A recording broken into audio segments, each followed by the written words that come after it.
Olá, sejam todos bem-vindos. Graça e paz para todos.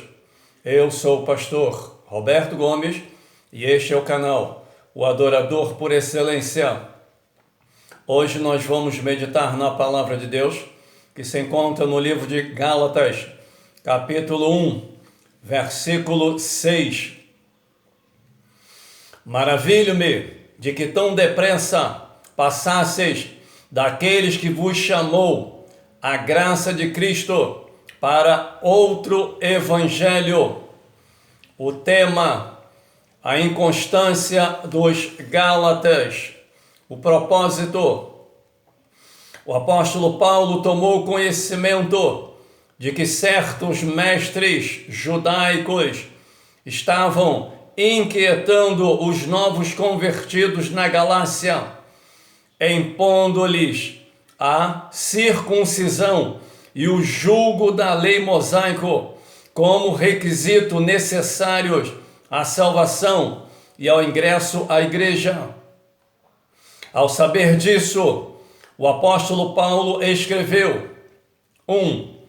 Para demonstrar cabalmente que as exigências da lei, como a circuncisão do velho concerto, nada tem a ver com a operação da graça de Deus em Cristo para a salvação sobre o novo concerto, e para reafirmar claramente que o cristão recebe o Espírito Santo e com ele a nova vida espiritual por meio da fé no Senhor Jesus Cristo e não por meio da lei do Antigo Testamento. Outro evangelho. Falsos mestres foram aos Gálatas procurando persuadi-los a rejeitar os ensinamentos do apóstolo Paulo e aceitar outro evangelho. Este evangelho diferente consistia não somente crer em Cristo, mas também ligar-se à fé judaica mediante a circuncisão, as obras da lei e guarda dos dias santos judaicos. A Bíblia afirma claramente que há um só evangelho, o evangelho de Cristo. Este evangelho nos veio pela revelação de Jesus Cristo e pela inspiração do Espírito Santo. O evangelho é definido e revelado na Bíblia, a palavra de Deus. 2. Quaisquer ensinos, doutrinas ou ideias que, originados em pessoas, igrejas ou tradições, e que não estejam expressas ou subentendidos na palavra de Deus, não pode ser incluídos no Evangelho de Cristo. Misturá-lo com o conteúdo original do Evangelho é transtornar o Evangelho de Cristo. O apóstolo Paulo estava decepcionado, porque muitos dos novos convertidos estavam seguindo falsos mestres que ensinavam outro evangelho, que significa outro, de um tipo diferente.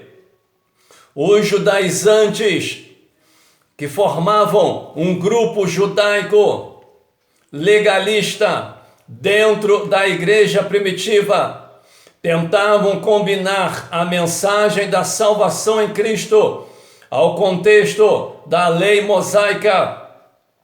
Os cristãos imaturos acreditavam nessa visão distorcida que exigia muito mais do que a justificação tão somente pela fé. As falsas doutrinas continuam a ser muito persuasivas. O apóstolo Paulo alertou os Gálatas que os que pregavam deviam pregar o outro evangelho, o verdadeiro evangelho que vem de Deus, ou seria anátema, ou seja, separados para a destruição. Verso 9, seja anátema. A palavra anátema significa alguém que está sobre maldição divina, condenado à destruição, e que será alvo da ira divina e da condenação eterna.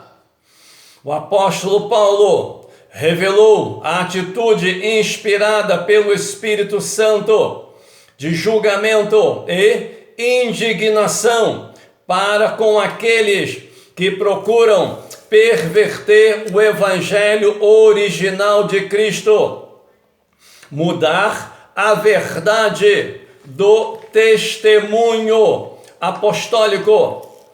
Igual atitude se evidenciava-se em Jesus Cristo, em Pedro, em João, em Judas, e se achará no coração de todo seguidor de Jesus, que ama o seu evangelho, conforme é revelado na palavra de Deus, e crer que o evangelho é a imprescindível boa nova da salvação para o mundo perdido no pecado.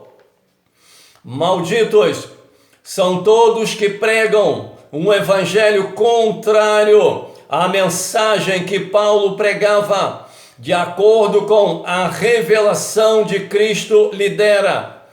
Quem acrescenta ou tira algo do evangelho original de Cristo e dos apóstolos fica sujeito à maldição divina.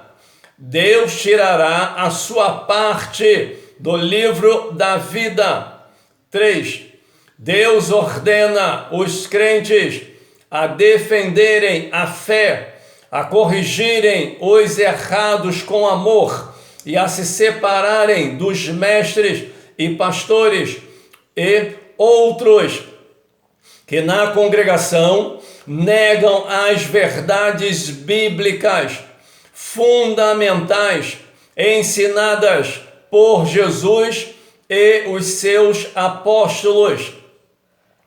Estas verdades incluem a deidade de Cristo e seu nascimento virginal, a plena inspiração e autoridade da palavra de Deus em tudo quanto ela ensina, a historicidade da queda de Adão, a corrupção inerente na natureza humana, a condição perdida da raça humana sem Cristo, a salvação pela graça, mediante a fé em Cristo, como Salvador, efetuada pela expiação, através da sua morte e do seu sangue, a ressurreição corporal de Cristo, a realidade histórica dos milagres, tanto no Antigo Testamento como no Novo Testamento, a realidade da existência de Satanás e dos demônios como seres de ordem espiritual, o ensino bíblico a respeito do inferno, a volta literal de Jesus Cristo à terra. Verso 10. Se estivesse ainda agradando aos homens, ninguém pode ser um autêntico ministro do Evangelho e ao mesmo tempo procurar agradar aos outros, transigindo nas verdades do Evangelho. O apóstolo Paulo considerava que era seu dever falar, não como para agradar aos homens, mas a Deus, que prova o nosso coração. Todos os cristãos no Evangelho de Cristo devem ter como alvo, assim como o apóstolo Paulo o tinha, agradar a Deus, mesmo que isso importa em desagradar a alguém. Verso 15: Deus que me separou. Embora o apóstolo Paulo se referisse principalmente ao seu ministério apostólico, todo cristão, em certo sentido, foi separado pela graça, a fim de que Deus revelasse nele o seu Filho. Fomos separados do pecado e do presente mundo mau, a fim de vivermos em comunhão com Deus e testemunhar de Jesus Cristo diante do mundo. Ser uma pessoa separada significa ser uma pessoa de Deus, por Deus e perto de Deus, vivendo na fé e na obediência para a sua glória e a manifestação do seu Filho. Oremos. Senhor Deus e Pai, ó Deus querido, Deus amado, Deus de infinita compaixão e misericórdia, eu quero te louvar, te adorar, te glorificar na beleza da tua santidade. Quero agradecê-lo, meu Deus, por mais um dia que o Senhor acrescentaste à minha existência, Pai. Aí está, meu Deus, a explanação da tua palavra. O apóstolo Paulo, no versículo 20, não vivo mais eu, mas Cristo vive em mim, e a vida que vivo agora, vivo na fé do Filho de Deus. Que palavra poderosa, que declaração poderosa, meu Pai. Que todos os teus filhos que têm consciência, que faz parte da igreja, a noiva, Pai, possa seguir o exemplo do apóstolo Paulo, que ele diz: sede meus imitadores, como eu sou de Cristo. E podemos dizer, meu Pai, não vivo mais eu, mas Cristo vive em mim. Uma completa renúncia, entrega, meu Pai, e que possamos ser testemunhas, meu Pai, verdadeira, testemunhando o teu amor, meu Pai. Que não venhamos ouvir falsos mestres, meu Pai, falsos ensinos, falsos profetas, ó Pai, que muitas das vezes pregam heresias dentro da tua casa, Pai, e arrasta uma multidão de novos convertidos, pessoas, meu Pai, que não têm conhecimento, ainda não são maduros dentro da tua palavra, mas que através desse ensinamento venha trazer um grande despertamento e venha fazer um grande mover no meio do teu povo, Pai, para que a tua igreja não seja enganada pelos falsos mestres, os falsos profetas, ó Pai, e ela venha ser desperta pelo teu Espírito Santo, e venha amar o ensino, amar a tua palavra, pois Jesus falou: conhecereis a verdade, e a verdade vos libertará. Eu já te agradeço por tudo, ó Pai, em o nome de Jesus, amém. Se você ainda não fez a tua inscrição, faça a tua inscrição, compartilha, dê o teu joinha, para que outras pessoas também sejam abençoadas com esse ensinamento tão importante.